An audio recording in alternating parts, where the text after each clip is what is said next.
I think you put your finger on something really important about argument. If I'm not listening, I mean, if I'm dismissive, if I'm ad hominem, if I'm responding to you because you are representative of something that I despise athletically, without even bothering to rebut your arguments, dismissive, back of my hand, that's the unkindest cut. That hurts deeply to a person who takes himself seriously. Yeah. Harvard University Press is going to print a second edition of my 2002 book, The Anatomy of Racial Inequality, which were the Du Bois lectures that I gave at Harvard in the year 2000. They're going to reprint it. It's become a classic, John. 2 decades later, the press decides that they need to run off another, hopefully many hundreds of thousands of copies of my book. And I'm in the throes right now of writing the preface, a new preface, and having to go into a whole lot of stuff, which is not necessarily what we want to talk about. But I do want to start out by patting myself on the back, because since you write so many books, at least they can reprint one of the ones that I wrote 20 years ago. I'm still trying to keep up with you, John. But that book was better than most of the ones that I've written. And I want to see it reprinted with that great preface, because I love that book. Believe it or not, given how we felt about each other back then.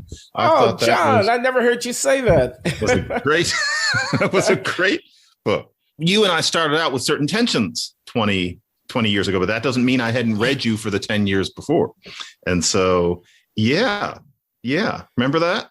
Yeah, I remember the tensions. I became aware of you because of Losing the Race, which was published in 2000. That was your first big book. Mm-hmm. And made you famous and everything. And you were controversial. And I was in this period of my own political journey back and forth, left to right, of moving from right to left, and found you a ripe target for demonstrating my bona fides on the left by renouncing your apostasy. Right. I mean, I can remember in particular, you had your argument in Losing the Race. I won't try to recapitulate your argument, but you were saying anti-intellectualism, and you were saying, look at the kids that you were teaching, and and I was mad at you for using your kids as an example, your African-American students at Berkeley where you were teaching, as an example of your thesis, a thesis which today I would give a lot more credit than I did at the time. But it was cheap. These were cheap shots, man. This was a little bit like me being mad at Weasel Tear for giving Shelby Steele the task of intellectual obituary for Ralph Ellison. I don't know if you remember that. That's way back. Yeah, that's right. That's way back. That's in the 90s. But it's only a few years before losing the race. Mm-hmm. And I was mad at him because, Ralph Ellison was this cultural icon of African-American, whatever. And how dare Weasel Tear arrogate to himself the prerogative of naming Shelby as the guy to pronounce in the New Republic about the meaning of Ralph Ellison's intellectual legacy. That really rubbed me the wrong way. That's where I was. And so some of that spilled over onto you. I apologize, John. Well, it's really okay because, as you know, Losing the Race was athletically despised by a great many people. So by the time you and I met, I was used to it. And you know what a lot of people hated about it was that I did do those anecdotes about students I had. And that made a lot of people angry because they thought that what I was saying was, God damn these little idiots.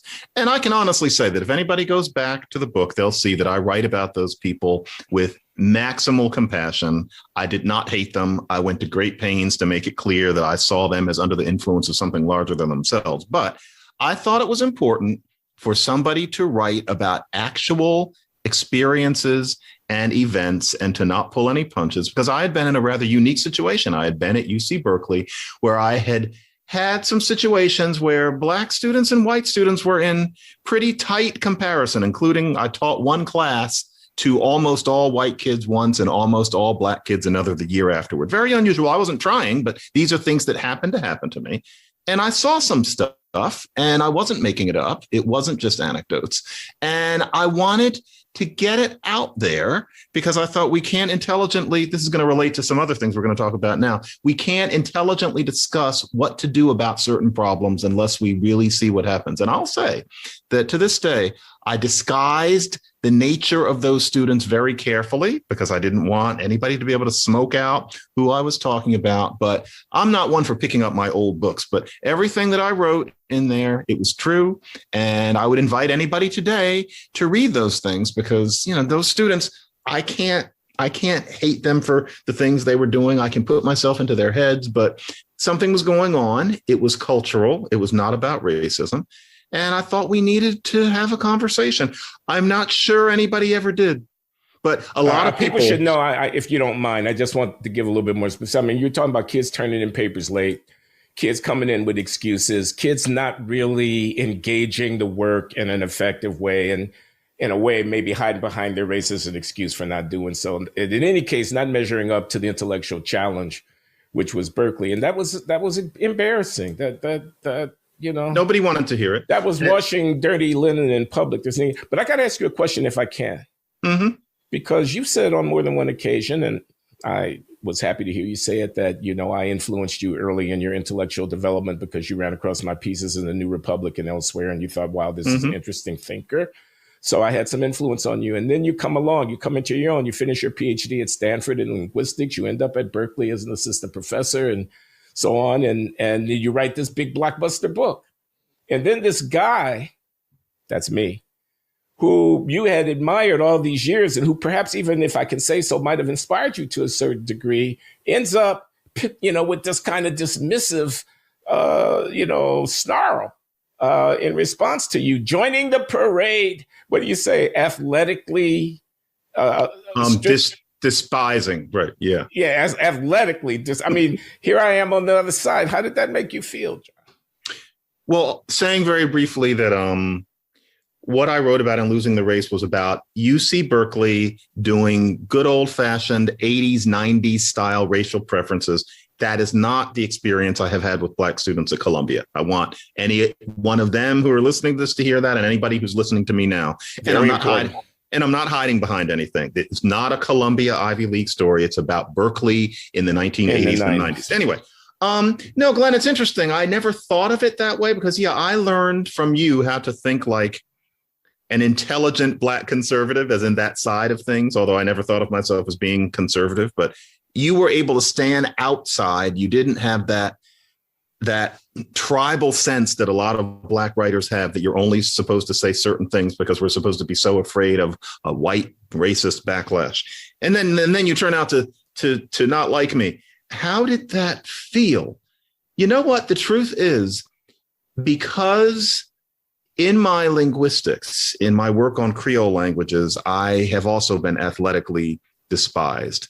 And that started in about 1999. I had been yelled at by people from my views about Ebonics in the classroom starting in 1996. I was used to that kind of feedback from people. So it didn't hurt because I was used to being yelled at. And when it came from you, the honest truth is, I'm not as arrogant as many people think. I write Losing the Race as a linguist who reads a lot of books about race. I write it. I frankly didn't think it was going to get around the way it did, but I knew I wasn't a sociologist. I knew I wasn't an economist. I knew I wasn't a historian. I knew that I'm a good talker and I don't bruise easily, and so I could get out there and represent it. But I knew that you had chops that I didn't have, and that even if I admired things you had written before, that you might think of me as this arrogant little person who comes in spouting off these statistics but doesn't have the depth. I kind of got where you were coming from. Yeah, I don't remember thinking, oh, I'm so hurt that he doesn't. Here's what it is. I'm going to say this carefully because I really can't mess this up. This is how it felt. I could tell that you and I were kind of akin, even if there was that tension. I could feel you were paying attention to me, even if you were mad. You were looking. There is someone else who in my career I admired and kind of thought, wow, where I could tell that individual was not looking at me. that individual looking way over my head. That gave me a pinprick. I kind of thought, I don't matter at all. That wasn't you. You were looking at me. I'll just leave it there. So,